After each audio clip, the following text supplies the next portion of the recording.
വിശുദ്ധ മത്തായി എഴുതിയ സുവിശേഷം അധ്യായം 16 വാക്യങ്ങൾ 13 മുതൽ 20 വരെ. പത്രോസിന്റെ വിശ്വാസ പ്രഖ്യാപനം.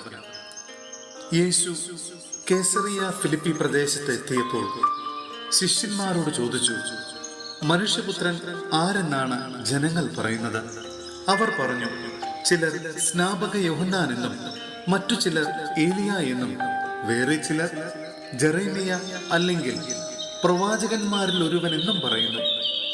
അവൻ അവരോട് ചോദിച്ചു, എന്നാൽ ഞാൻ ആരെന്നാണ് നിങ്ങൾ പറയുന്നത്? ശിമയോൻ പത്രോസ് പറഞ്ഞു, നീ ജീവനുള്ള ദൈവത്തിന്റെ പുത്രനായ ക്രിസ്തുവാണ്.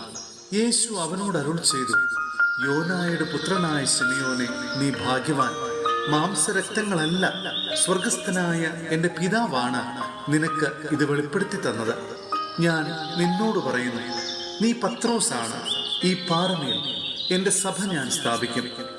നരക കവാടങ്ങൾ അതിനെതിരെ പ്രബലപ്പെടുകയില്ല.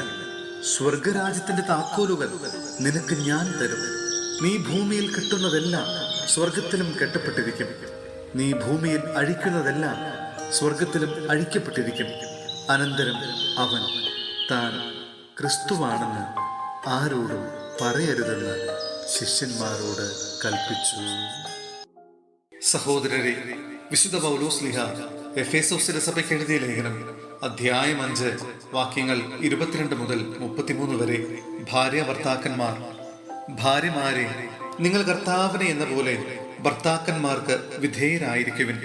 എന്തെന്നാൽ ക്രിസ്തു തന്റെ ശരീരമായ സഭയുടെ ശിരസായിരിക്കുന്നത് പോലെ ഭർത്താവ് ഭാര്യയുടെ ശിരസാണ്.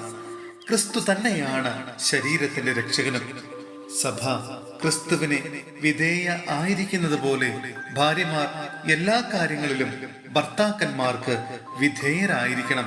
ഭർത്താക്കന്മാരെ, ക്രിസ്തു സഭയെ സ്നേഹിക്കുകയും അവളെ വിശുദ്ധീകരിക്കാൻ വേണ്ടി തന്നെ തന്നെ സമർപ്പിക്കുകയും ചെയ്തതുപോലെ നിങ്ങൾ ഭാര്യമാരെ സ്നേഹിക്കണം.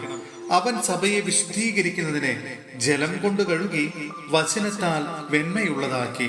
ഇത് അവളെ കറയോ ചുളിവോ മറ്റു കുറവുകളോ ഇല്ലാത്ത മഹത്വപൂർണയായി തനിക്ക് തന്നെ പ്രതിഷ്ഠിക്കുന്നതിനും അവൾ കളങ്കരഹിതയും പരിശുദ്ധിയുമായിരിക്കുന്നതിനും വേണ്ടിയാണ്. അതുപോലെ തന്നെ ഭർത്താക്കന്മാർ ഭാര്യമാരെ സ്വന്തം ശരീരത്തെ എന്ന പോലെ സ്നേഹിക്കണം. ഭാര്യയെ സ്നേഹിക്കുന്നവൻ തന്നെ തന്നെയാണ് സ്നേഹിക്കുന്നത്. ആരും ഒരിക്കലും സ്വന്തം ശരീരത്തെ വെറുക്കുന്നില്ലല്ലോ. ക്രിസ്തു സഭയെ എന്ന പോലെ അവൻ അതിനെ പരിപോഷിക്കുകയും പരിപാലിക്കുകയും ചെയ്യുന്നു.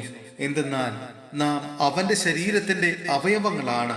ഇക്കാരണത്താൽ പുരുഷൻ പിതാവിനെയും മാതാവിനെയും വിട്ട് ഭാര്യയോട് ചേരും, അവർ രണ്ടുപേരും ഒന്നാവുകയും ചെയ്യും.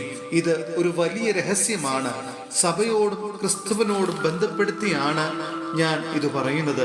ചുരുക്കത്തിൽ, നിങ്ങളിൽ ഓരോ വ്യക്തിയും തന്നെപ്പോലെ തന്നെ ഭാര്യയെ സ്നേഹിക്കണം. ഭാര്യയാകട്ടെ ഭർത്താവിനെ ബഹുമാനിക്കുകയും വേണം.